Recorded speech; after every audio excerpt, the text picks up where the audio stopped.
अब सिर्फ 6 महीने पहले आपने किसी के हाथ में संविधान देखा तो उसका नाम बताओ। कुछ लोगों ने अभी उठाया 2-3 महीने पहले, ठीक है। उनकी अब संविधान का कवर भी नहीं खोला बेचारों ने, उसके ऊपर जो टेप लगी वो भी नहीं हटाई। चंद्रशेखर नाराज हैं लग रहा है राहुल गांधी, अखिलेश यादव, इन सबसे। मेरा अखिलेश जी से कोई झगड़ा ही नहीं है ना। आप मानते हैं अखिलेश यादव बहुजन विरोधी हैं? प्लस सत्ता में वो है ही नहीं बेचारे। चंद्रशेखर ने मायावती की दलित पॉलिटिक्स को हाईजैक कर लिया। बहुजन समाज पार्टी का विपक्ष नहीं, हम उनका विकल्प। आप ये मान के चल रहे हैं कि मायावती जी रिटायर कर गई, अब आप संभाल रहे हैं। आकाश भाई को बहुत जिम्मेदारियां यूपी की भी दे दी, तो अब उन्होंने अपने आप को जिम्मेदारी दूर कर लिया ना। रिटायरमेंट किसे कहते हैं? आकाश आनंद को अब वापस फिर से सेकंड मैन वाला एक तरीके से उनको प्रमोट किया जा रहा है। क्या 40 दिन में हमारे छोटे भाई परिपक्व हो गए, जिनको अपरिपक्व कहकर निकाल दिया था आपने, सभी पदों से हटा दिया? क्या चंद्रशेखर भी कभी बीजेपी में जा सकते हैं?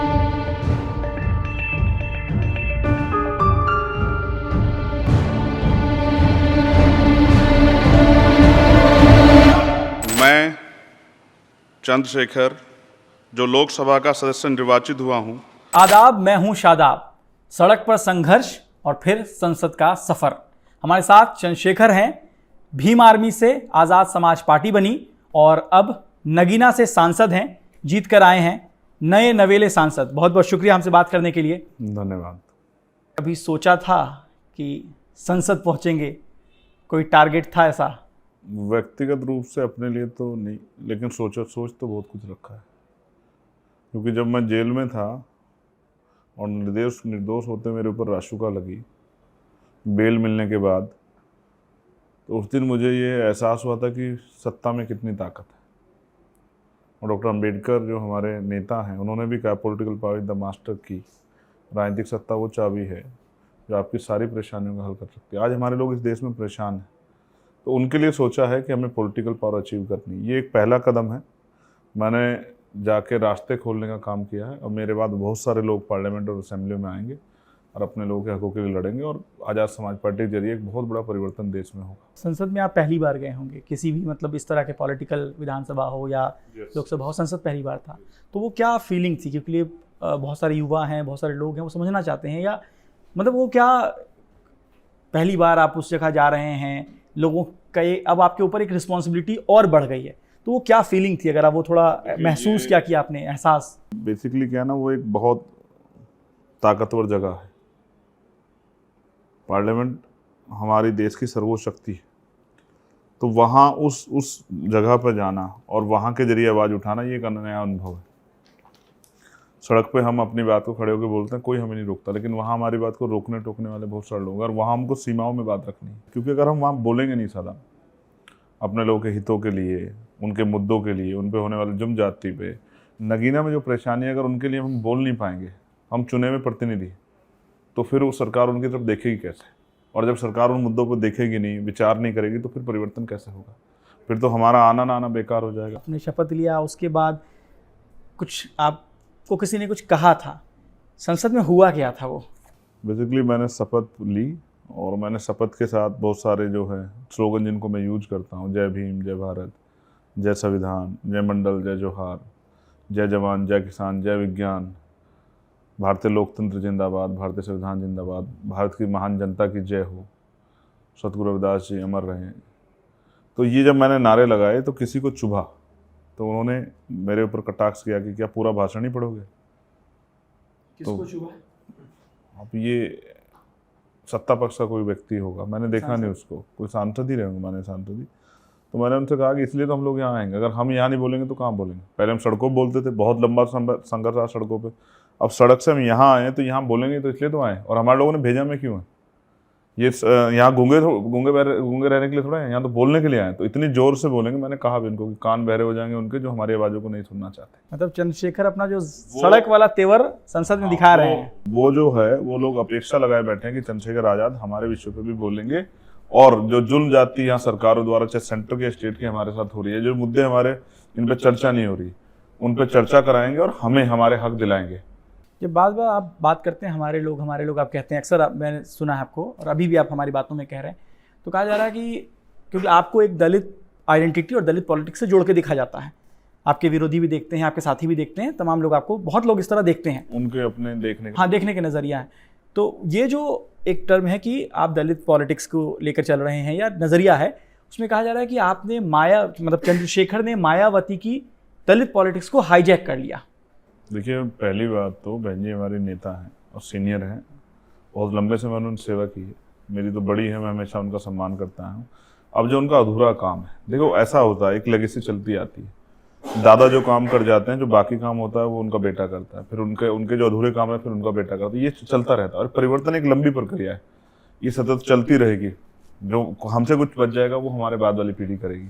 जो बाबा साहब से बचा वो काशीराम साहब ने किया, जो काशीराम साहब से अधूरा कुछ रहा वो बहन जी ने किया, जो बहन जी से अधूरा रह गया वो हम लोग करेंगे, और हमारे बाद जो कुछ बच जाएगा वो, इस देश में भी सामाजिक असमानता है, अभी सामाजिक आर्थिक असमानता है, और फिर तमाम तरह से और जो है साधन संसाधन में हिस्सेदारी अभी लोगों की नहीं हुई। तो मैंने किसी की पॉलिटिक्स को हाईजैक नहीं किया। बेसिकली बहन जी सत्ता में नहीं है, और कांग्रेस और समाजवादी पार्टी से मेरा कोई झगड़ा नहीं है। मेरा झगड़ा तो सत्ता में बैठे लोगों से है कि उनके जरिए मुझे उनसे अपने लोगों के अधिकार रक्षा करनी है, और जो संविधान संबद्ध अधिकार है उनको अपने लोगों तक पहुंचाने, नए बिल लाके कानून बनवाने कि हमारे लोगों के बारे में सोचा जाए। अभी तक तो हम इंसान भी नहीं माने गए। इस देश में जो 80 करोड़ लोग जिनको राशन मिल रहा है वो कौन है? अगर आप सर्वे कराओगे तो SC ST OBC माइनॉरिटी के लोग। तो उनके हितों की रक्षा करने के लिए केवल जानवर थोड़ा कि रोटी के लिए पैदा हुए, रोटी तो मेहनत करके बहुत लंबे में खा रहे हैं, लेकिन हमें इज्जत की जिंदगी तो मिलनी चाहिए। जो जाति के नाम पे जुल्म हो रहा है, घोड़ी पे बैठने पे, मूछे रखने पे, बारात निकालने पर, मटकी छूने पे जो हत्याएं हो रही हैं, थाने कचहरी से न्याय नहीं मिल रहा है, सुसाइड करना पड़ रहा है क्योंकि अच्छी एजुकेशन नहीं मिल रही, हेल्थ सिस्टम बिल्कुल हमारे यहाँ बिल्कुल बिगड़ा हुआ है। तो इसलिए ये संविधान ने जब हमें बराबर के हक दिए तो हम सम्मान की जिंदगी चाहते हैं। जब आप ये हाईजैक की बात करते हैं कि हाईजैक नहीं कर रहे हैं, और आप कहते हैं कि मैं मतलब उन्होंने किया, मायावती जी ने किया, अब आप करेंगे, तो ये इससे एक चीज़ निकल के आती है कि आप ये मान के चल रहे हैं कि मायावती जी रिटायर कर गई, अब आप संभाल रहे हैं या संभालने के लिए आ रहे हैं। देखो, पहली बात तो हम बहुजन समाज पार्टी का विपक्ष नहीं है, हम उनका विकल्प है। दूसरी बात, अब समाज के ऑप्शन, समाज देख रहा है कौन क्या कर रहा है। उन्होंने मेरा काम भी देखा, मेरा रिजल्ट भी देखा, और समाज ने उनका रिजल्ट भी देखा। अब आप दूसरी बात जो आपने कही कि भाई आप ये कह रहे हैं, तो मैं ये कह नहीं रहा, ये समाज कह रहा है। ये समाज कह रहा है, मैं नहीं कह रहा हूँ। ये जो आपने सवाल किया, ये समाज कह रहा है आज के समय। चंद्रशेखर आज़ाद को ताकत देनी है, चंद्रशेखर आज़ाद को आगे बढ़ाना है, वो हमारी स्वतंत्र आवाज़ है, उसको मजबूत करना है। आपको क्या लगता है मायावती जी से कहाँ चूक हो गई जो उनका विकल्प आप में ढूंढना पड़ा? रिटायर हो गई है, मैं ऐसा मैं नहीं कह रहा हूँ, आप मुझे बताओ। इस बार जो है उन्होंने आकाश भाई को बहुत जिम्मेदारियां यूपी की भी दे दी, तो अब उन्होंने अपने आप को जिम्मेदार दूर कर लिया ना। रिटायरमेंट किसे कहते हैं? कि जिम्मेदारियों से पीछे हट जाना। अब जब उन्होंने बहुत सारी पावर आकाश को दे दी है तो इसका मतलब उन्होंने अपनी जिम्मेदारी पैर के पीछे खींच लिए। तो इसलिए मैं आपसे कह रहा हूँ कि उन्होंने तो स्वतः जो है स्वीकार कर लिया कि वो इसको नहीं कर सकती। जब आपने आकाश का नाम ले लिया है, आकाश आनंद का नाम लिया है, तो मैं एक सवाल ये है कि आकाश आनंद को जब फोर फ्रंट पे वो लोकसभा चुनाव में लड़ रहे थे, दिख भी रहे थे, भाषण आ रहे थे, उनकी तमाम बातें हो रही थी, अचानक उनको पीछे कर दिया जाता है। एक पॉइंट ये है, उसको आप किस तरह देखते हैं? उनकी पार्टी का फैसला है। दूसरा पॉइंट इसमें यह है कि आकाश आनंद को अब वापस फिर से सेकंड मैन वाला एक तरीके से उनको प्रमोट किया जा रहा है। तो कहा जा रहा है ये कि अगर आप ये जीतते नहीं तो ये शायद ना होता, लेकिन आप जीत गए हैं, चंद्रशेखर जीत गए हैं नगीना से, इसलिए आकाश आनंद को अब बीएसपी वापस आना चाहती है ताकि फिर से चंद्रशेखर एक बड़ा फेस ना बने और बीएसपी की जो अपनी लेगेसी है वो चलती रहे। देखो, कौन बड़ा फेस बनेगा कौन छोटा, ये तो जनता तय करेगी और उसका संघर्ष तय करेगा। काशीराम साहब को रोकने के लिए एडी चोटी का जोड़ लगा दिया सब लोग, उनका बहुत मजाक उड़ाए, बहुत अपमानित किया, लेकिन रुके थोड़ा ही वो। तो मैं बिल्कुल स्पष्ट तौर पे कह रहा हूँ, बहुत सारी चीज़ें जनता को तय करनी है, समाज को तय करनी है, और मैं तो छोटे भाई हमेशा मंगल कामना ही दे सकता हूँ। और बाकी मीडिया भी सब देख रहा है क्या चल रहा है। मुझसे काहे को झगड़ा कराना चाहते हो? आप खुद ही जानते हो क्या चल रहा है। आप नहीं जानते क्यों किया गया है? क्या 40 दिन में हमारे छोटे भाई परिपक्व हो गए जिनको अपरिपक्व कह के निकाल दिया था आपने, सभी पदों से हटा दिया था? तो आप और मैं सब जानते हैं। मायावती जी से आपकी कई मुलाकात हुई है? मैं तो उनके आशीर्वाद का अभिलाषी हूँ, कब वो मुझे आशीर्वाद दें, वो मिल नहीं रहा है। आप कुछ बातचीत कराओ मेरी किस तरह से। आप मिलना चाहते हैं? बड़ी नेता हमारी, उनका आशीर्वाद मेरे सर पर रहना चाहिए। और मैं विश्वास दिलाता हूँ उनको, और संकल्प करके विश्वास दिलाता हूँ, जब तक मैं उनका अधूरा सपना पूरा नहीं करूँगा मैं चैन से नहीं बैठूँगा। वो भी चाहती थी इस देश में बहुजन राज आए, वो भी चाहती थी कि कमज़ोर वर्गों को सम्मान स्वाभिमान के जीवन मिले, वो भी चाहती थी बाबा साहब अम्बेडकर और माननीय काशीराम साहब के सपने पूरे हों। तो मैं भी वही चाहता हूँ। तो वो जिस तरह का आशीर्वाद उन्होंने औरों को दिया, एक बार मुझे दें, देखिए मैं कोशिश करके दिखाता हूँ अगले 10 साल में उस आंदोलन को बहुत आगे तक लेके जाता हूँ जहाँ काशीराम साहब सोचते थे। अब आते हैं इंडिया गुट पर, क्योंकि आपकी जीत के पीछे कई लोगों ने कहा कि इंडिया गुट थोड़ा सा आपको मतलब एग्रेसिव नहीं था आपके खिलाफ। आप उसको कैसे देखते हैं? क्या इंडिया गुट के आपको लगता है इंडिया गुट ने आपको नुकसान पहुंचाने की कोशिश की? भविष्य में एग्रेसिव होकर देख लेंगे, लेकिन मेरे सवाल का जवाब आप पूछना किसी इंडिया अलायंस के व्यक्ति से जो उत्तर प्रदेश में जीता है कि क्या वो बिना अम्बेडकरवादियों के वोट के जीते हैं क्या?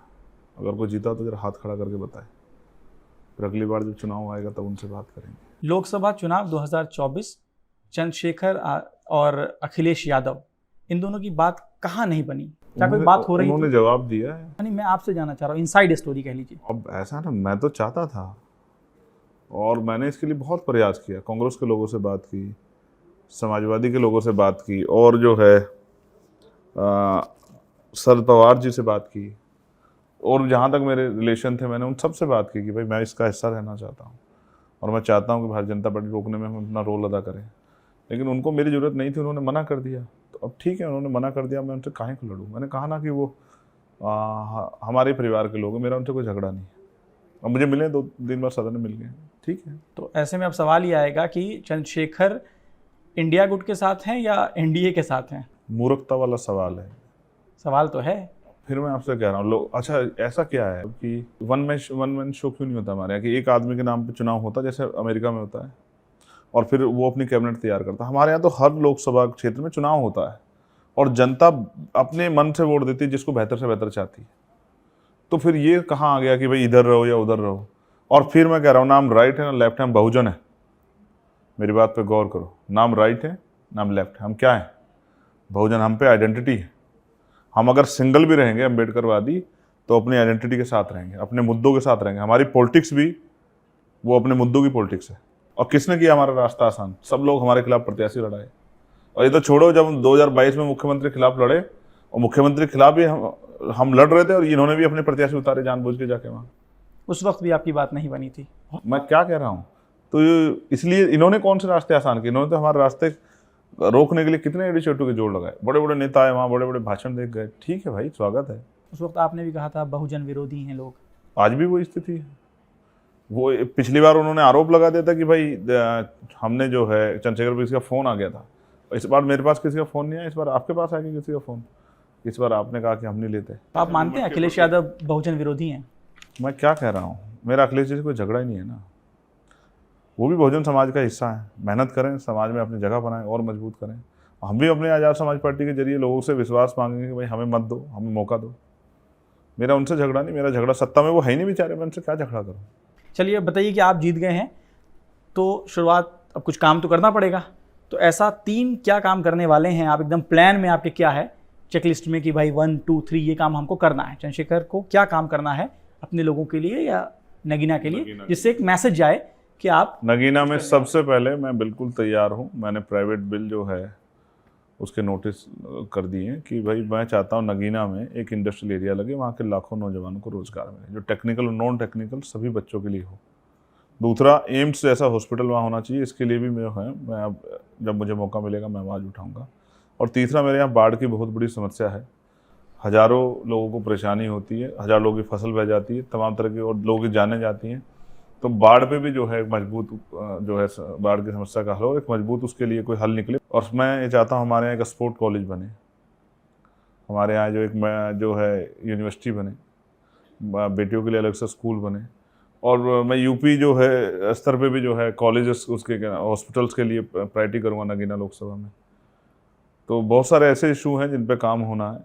ये सारे जो आप चीज़ें गिना रहे हैं इसके लिए आपको केंद्र सरकार की भी ज़रूरत पड़ेगी। सर वो सरकार, हम टैक्स देते हैं ना। हाँ, तो मैं यही समझना चाह रहा हूँ, मैं यही आपको समझाना चाह रहा इसीलिए हूँ। सवाल आ रहा है कि केंद्र सरकार की जरूरत पड़ेगी। तो कई लोगों ने, क्योंकि हम जब आ रहे थे तो आपसे पहले हमने कई लोगों से डिस्कस किया कि चंद्रशेखर की आइडियोलॉजी क्या है, थोड़ा विचारधारा क्या है। बात बहुजन की हो रही है, आप बीच का रास्ता आपने बताया ना, मैं एनडीए के साथ हूँ, इसीलिए मैंने सवाल किया जिसको आपने कहा बेवकूफ़ी का सवाल है, वो इसीलिए था कि इंडिया एनडीए के बीच की एक दीवार है जो आपने बताया कि आप भी एक बहुजन, आपकी आइडेंटिटी है। मुझे सिर्फ ये बताओ, तो जो इंडिया में लोग हैं वो कैसे अपना काम करेंगे? सत्ता तो उनकी भी नहीं है, तो इसका वो भी काम नहीं करा पाएंगे। मैं यही आपको समझा रहा हूँ कि ये जो गोल गोल गेंद घुमाने का प्रयास किया जा रहा है कल भी खूब प्रयास किए गए।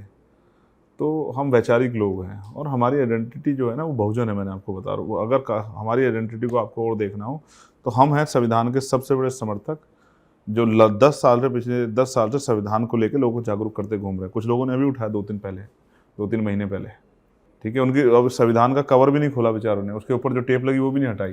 अब वो हैं जो जमा मस्जिद पे संविधान लगे खड़े थे। आपको पता है नहीं पता है? अब तो थे उस दिन क्विंट वाले थे जब मैं गिरफ्तार हुआ था, जिसने जब मैंने लाठियाँ खाई थी और मैं 29 दिन तक जेल में रहा था। मैं वही चंद्रशेखर आज़ाद हूँ जब इस देश के मुसलमानों के लिए कोई बोल भी नहीं रहा था। और जो नेता जिनको वोट दे के 20-25-50 साल से जो घर में घुस गए थे, जो वो जिसने अपनी पीठ पर 250 लाठियाँ खाई, वो चंद्रशेखर आज़ाद है। वो जिसके नखून खींच लिए गए, वो जिसके दांत तोड़ दिए गए, जिसकी रीढ़ की हड्डी में गैप है, वो चंद्रशेखर आज़ाद हूँ मैं। और मैं पिछले 10 साल से और हमारे साथी भीम आर्मी के संविधान लेके घूम रहे देश में कि संविधान के साथ बीजेपी छेड़खानी कर रही है, वो संविधान कमज़ोर कर रही है। तब किसी को समझ नहीं आ रहा था, लेकिन अब चुनाव के समय तक सबको समझ आ गया कि भाई जब, क्योंकि देखो ऐसा होता है जब अपने ऊपर पड़ती तब एहसास होता है। अब कुछ लोगों के पास अपने ऊपर पड़ी तो एहसास हुआ कि गलत हो रहा है। चंद्रशेखर नाराज हैं लग रहा है राहुल गांधी, अखिलेश यादव, इन सबसे। ये नया संविधान का पैकेट रैपर नहीं खुला है, ये कटाक्ष किस पे था? मुझे बताओ, ये कटाक्ष किस पे था? मुझे जवाब दो। आप सीनियर जर्नलिस्ट हो गए, मैं भी काफ़ी दिन से देख रहा हूँ। अब सिर्फ 6 महीने पहले आपने किसी के हाथ में संविधान देखा तो उसका नाम बताओ। चलो मैं पूरी छूट देता हूँ आपको, बताओ, चेक कर लो गूगल पे, जितने लेके घूम रहे हो किसी के हाथ में तो मुझे बताओ। और मैं आपको डेट बताता हूँ, नोट करो, 20 दिसंबर। और जमा मस्जिद देखो, संविधान है। बिल्कुल याद है, बिल्कुल। तो आपको सब पता है ना, मैं किसी पे क्यों कटाक्ष करने लगा? अच्छे लोग हैं सब लोग। मैं बधाई देता हूँ नेता विपक्ष बने राहुल गांधी, उनको। मैंने कहा उनसे भी लड़ाई नहीं है, लेकिन आप नाराजगी है कहीं ना कहीं। किस बात की नाराजगी? कोई मेरी भैंस सपोर्ट खोली नहीं उन्होंने बेचारों ने? आपको सपोर्ट नहीं किया नगीना में। ठीक है, नहीं किया, उनकी इच्छा है भाई, नहीं किया। अब मैं क्या कर सकता हूँ? मैं लड़ तो नहीं सकता हूँ कि मैं नहीं किया। ये तो लोकतंत्र में उनका अधिकार है। कि जब हम आपके कुछ चाहने वालों के बीच बैठे थे, में एक बहस चल रही थी, वो ये था कि क्या चंद्रशेखर भी कभी पलटी मारेंगे बाकियों की तरह? क्या चंद्रशेखर भी कभी बीजेपी में जा सकते हैं? किसी ने कहा, मैं कहता हूँ नहीं जा सकते डंके की चोट पे। किसी ने कहा कि राजनीति है, कौन कब पलट जाए पता नहीं है, जरूरत पड़ सकती है, कौन किसके साथ चला जाए। इस सवाल पे क्या कहेंगे? आप मेरे लिए किसी और से कभी चर्चा कर रहे हैं? आप आपके चाहने वाले हैं, मुझे से पूछ लो। हाँ, इसलिए तो पूछ रहे हैं आपसे। अब मेरे जो चाहने वाले आपसे कह रहे हैं कि नहीं जा सकते हैं, तो इसका मतलब वो मुझे समझते हैं, और जो कह रहे हैं नहीं जा, वो बेचारे राजनीति को समझते हैं। और मैं आपसे कह रहा हूँ, आपका भी तो बताओ क्विंट में कब तक हो? कल आप तक किसी और प्लेटफॉर्म पे हो। तो मैं भविष्य जो है, मैंने आपसे फिर कहा, वैचारिक लोग हैं, तो हम नहीं विचार की हमारी बीजेपी से मिलती। हमारा कोई झगड़ा नहीं है उनसे, लेकिन हमारी वैचार की नहीं मिलती उनसे। और जिनसे संघर्ष होता है उनसे समझौते नहीं होते हैं, और जिनसे समझौते होते हैं उनसे संघर्ष नहीं होता। हम पर्दे के पीछे समझौता नहीं करते हैं सर।